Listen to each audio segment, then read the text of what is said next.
As parents, we have the duty, the joy, the privilege, the burden, and as grandparents, of molding young people, the young people around us, our own children, clearly our own grandchildren, and to a lesser degree, other people's kids. And we do it by showing them what matters. Now, we show them what matters whether we want to or not, okay? In other words, if I get really worked up about something, then it starts to hardwire my children to be worked up about that too. If I don't care so much about a thing, then I teach them that maybe that's not all that important. So, on a family level, on a family level, you can talk about what's in the news with your children and your grandchildren. Domestic politics and international politics. I mean, really and truly, if we do that as parents and as grandparents, then we will raise children that are attuned to what's going on.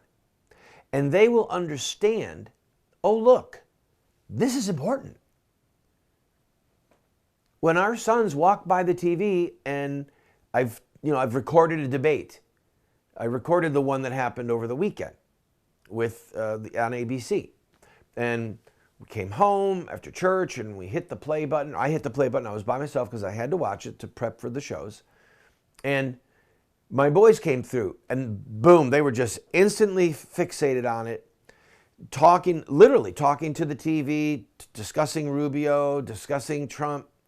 They're following it. They're engaged. And my hope as a dad, all right, is that they will be engaged for their whole life. That they get it.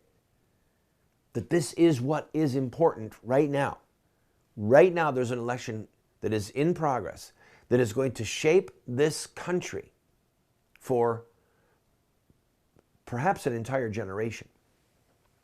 One of the reasons that I am hopeful that Cruz gets elected is that I think of all of the candidates, he has the largest understanding about the danger of the judiciary, and that he would, in fact, have a litmus test.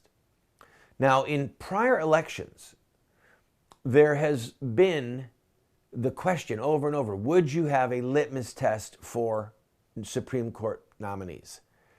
And for some reason, in this election cycle, it has barely happened.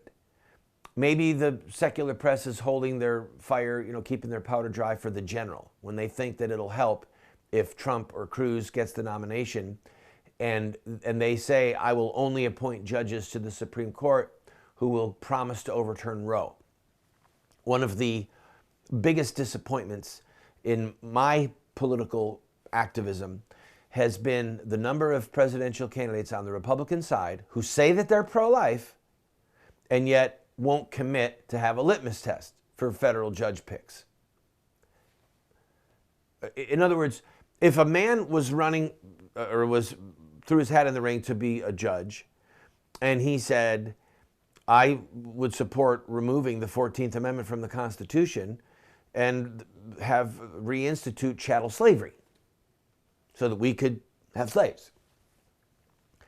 I believe, obviously this is completely fictitious, no one could get very far in their career if they believed that, but if that wasn't an immediate disqualifier, then what's wrong with the president for even considering picking someone like that? So clearly there are litmus tests. Even if they're unspoken, there are litmus tests. If you say you hate Jews, if you're an anti-Semite, then you're not fit to be in the judiciary. If you say you hate black people and we should reinstitute slavery, you're not fit to be in the judiciary. All right? And if you say that you support a woman's right to choose, or you say that you support having marriage between two people of the same gender, then you're not fit to serve in the judiciary. Your moral compass is warped, perverted, broken, whatever word you want to use. So I hope that as we approach this election, that those questions are asked. Do you have a litmus test for federal judges? And I hope the answer is yes.